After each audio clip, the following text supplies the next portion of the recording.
बृहस्पति ग्रह जो अभी तक वक्री थे, रेट्रोग्रेड थे, वो अब 4 फरवरी को मार्गी होने वाले हैं। और इनके मार्गी होने का प्रभाव वृश्चिक राशि के लोगों पर किस तरह से होगा, चलिए जानते हैं विस्तार से। जय माता दी दोस्तों, आप सभी का स्वागत है हमारे YouTube चैनल अमृता एस्ट्रो में। और इस वीडियो में मैं बात कर रही हूं बृहस्पति के मार्गी होने के प्रभाव के बारे में। बहुत ही इंपॉर्टेंट ये वीडियो होने वाली है, क्योंकि अभी जो बृहस्पति का वक्री से मार्गी होना है और उसके ही बाद जो बृहस्पति का गोचर होगा, इस समय अवधि, ये जो बीच का समय है, ये समय आपके जीवन में कितनी तरह के या किस तरह के बदलाव आपको देकर जा सकता है। तो देखिए, जो गुरु का काम है, बृहस्पति क्या है, बृहस्पति हमारे लिए देव कृपा का काम करते हैं हमारी कुंडली में। और आने वाले समय में सभी ग्रहों का राशि, 4 बड़े ग्रहों का राशि परिवर्तन है। शनि राशि बदलेंगे, राहु राशि बदलेंगे, केतु राशि बदलेंगे और बृहस्पति का खुद भी 14 मई को राशि परिवर्तन होगा। लेकिन इन राशि परिवर्तन से पहले जहां ये ग्रह बैठे हुए हैं, वो अपना पूर्ण फल देकर तभी दूसरी राशि में प्रवेश करेंगे।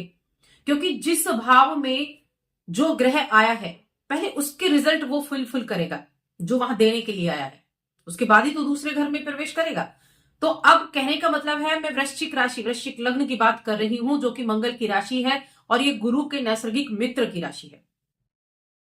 गुरु बृहस्पति का काम है आपके जीवन में वृद्धि करना। वृद्धि धन की हो, सुख संपदा की हो, आपके कुटुंब की वृद्धि हो, या फिर आपके जीवन में ज्ञान का आना, गुरु का आना हो। यानी जो विस्तार, जो वृद्धि होती है, वो गुरु बृहस्पति के द्वारा होती है। इसलिए गुरु बृहस्पति को हमारी जो कुंडली है या हमारे जीवन में जो, उसको क्या, जीव कारक कहा गया है। अब ये बृहस्पति मार्गी होंगे, तो मार्गी होने से 29 मार्च तक बहुत अच्छे रिजल्ट देने वाले हैं। अब यहां 29 मार्च तक ही क्यों? क्योंकि 29 मार्च को शनि का गोचर है और शनि जो है वो मीन राशि में जाएंगे और वहां से तीसरी दृष्टि से यहां गुरु को देखेंगे।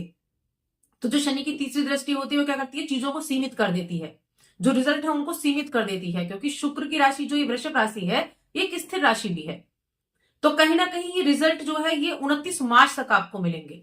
और अभी तक अगर गुरु के सप्तम भाव में बैठने से, क्योंकि गुरु आपके सप्तम भाव में विराजमान है, वक्री थे, तो चीजें कहीं ना कहीं आपकी बड़ी ऐसी चल रही होंगी कि बहुत ज्यादा आप प्रयास कर रहे हो और चीजों आपको लाभ नहीं मिल रहा हो। लेकिन मार्गी होते ही वो चीजें आपको रिजल्ट देना शुरू कर देंगी। और अभी तक उन सभी चीजों से आपको रिजल्ट प्राप्त नहीं हुआ है जो गुरु यहां देने के लिए बैठे हैं, तो ये 1.5-2 महीने का टाइम है जब आपको उन सभी चीजों से रिजल्ट मिलेगा। तो देखिए, वृश्चिक राशि के लोगों के लिए जो गुरु बृहस्पति है वो आपके द्वितीय घर के स्वामी है और पंचम घर के स्वामी है। यानी धनेश है आपके लिए और पंचमेश है, और सप्तम में बैठे हैं, केंद्र में बैठे हैं, त्रिकोण के स्वामी होकर। अब इनका सप्तम भाव में बैठना, सप्तम भाव आपके पार्टनरशिप का है, आपके बिजनेस का है, आपके दैनिक खर्चों का है। तो क्या होगा, जिन लोगों का विवाह अभी तक नहीं हुआ है, विवाह के योग्य हैं, आपके लिए रिश्ते आ रहे थे, लेकिन क्या हुआ, वो रिश्ते कन्वर्ट नहीं हो पा रहे थे शादी में। तो वो जो दिक्कतें चल रही थी, कहीं ना कहीं वो दिक्कतें अब आपकी दूर होनी शुरू हो जाएंगी 4 फरवरी के बाद। यही चीजें अगर मैं बिजनेस में कहूं, तो बिजनेस में अगर आप बड़े एफर्ट डाल रहे थे, सारे काम लग रहा है कि बन जाएगा, मेहनत चल रही है, लेकिन हो नहीं पा रहा है, सिचुएशन बन जाती है ऐसी कि समझ ही नहीं आता हुआ क्या, और प्रॉफिट नहीं मिल पाया, काम आगे नहीं बढ़ पाया, तो इन चीजों में आप राहत देखेंगे। देखिए, धन के स्वामी है और पंचम के स्वामी, धन के स्वामी, तो धन में वृद्धि तो होगी ही होगी। फाइनेंशियल कंडीशन आपके लिए अच्छी रहेगी, फाइनेंस जो है आपका वो बहुत अच्छा होने वाला है। किसी नए काम की शुरुआत भी आप कर सकते हैं। सप्तम भाव जीवन साथी का भी है, वैवाहिक जीवन आपका बहुत अच्छा रहेगा, विवाह होने के योग तो बनेंगे ही बनेंगे। प्रेम जीवन बड़ा अच्छा रहेगा, प्रेम विवाह के योग भी यहां बनने वाले हैं, क्योंकि पंचम के स्वामी, यानी कि पंचम क्या है, संतान का है, शिक्षा का है और प्रेम का भी है, और सप्तम में बैठे हैं, तो प्रेम विवाह के बड़े अच्छे चांसेस यहां बनने वाले हैं। तो ये जो समय होगा 29 मार्च तक का, यहां आपके किए गए प्रयासों से आपको पूर्ण फल की प्राप्ति जरूर देखने को मिलेगी। इसके अलावा ये देखिए, आपके जो विवाहित लोग हैं और उनके पार्टनर की कुंडली भी यहां एक्टिव होगी। तो हो सकता है कि आपके पार्टनर को कोई बड़ी उपलब्धि मिल जाए, उनको कोई प्रमोशन मिल जाए, यानी किसी भी तरीके से आए, घर में पैसा जरूर आएगा, चाहे वो जीवन साथी के द्वारा आए, चाहे वो आपके बिजनेस के द्वारा आए, लेकिन हाँ, पैसा जरूर आने वाला है। ये आपकी कुंडली के हिसाब से देखिए, यहाँ प्रमोशन के चांस तो बनते ही बनते हैं, साथ में घर में पैसा आने की नई नई जो न्यू अपॉर्चुनिटी है वो आपके जीवन में आएंगी ही आएंगी, और आपके जीवन साथी के जीवन में भी न्यू अपॉर्चुनिटी आएंगी। सप्तम भाव दैनिक खर्चों का भी होता है। दैनिक खर्चों को आप थोड़ा कहीं ना कहीं कंट्रोल कर पाएंगे। आपके जो दैनिक खर्चे हैं ये शुभ चीजों पर होंगे। गुरु की दृष्टि की अगर हम बात करें, एक तो आपकी लगन को देख रहे हैं तो बड़े धर्म से जुड़े हुए रहेंगे, धार्मिक चीजों की तरफ आपका रुझान भी रहेगा। और एक दृष्टि इनकी पड़ रही है सप्तम भाव से आपके 11वें घर पर, जो कि इनकम का हाउस है। तो चांस 100% है, अगर अभी तक आपको इस घर में बैठने के बाद में गुरु के रिजल्ट नहीं मिले हैं इससे जुड़े हुए, तो निश्चित रूप से आपको 29 मार्च तक ये सभी रिजल्ट मिलेंगे।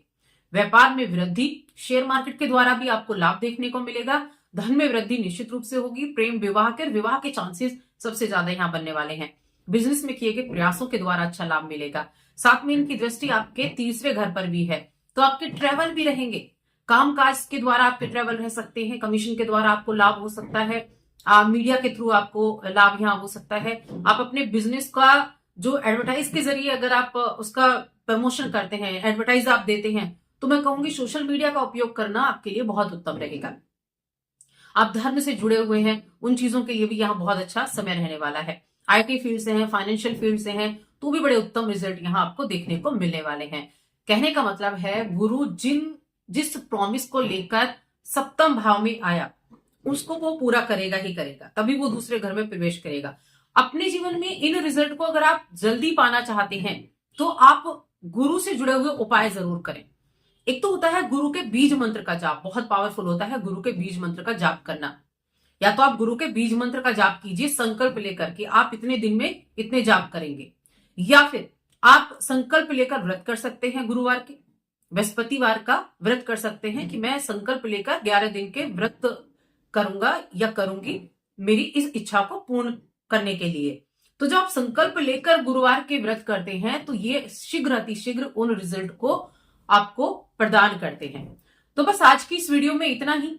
वीडियो कैसी लगी कमेंट करके बताएं। कुंडली दिखाना चाहते हैं तो स्क्रीन पर आपको नंबर मिल जाएगा, वहां आप हमसे कांटेक्ट कर सकते हैं। जय माता दी।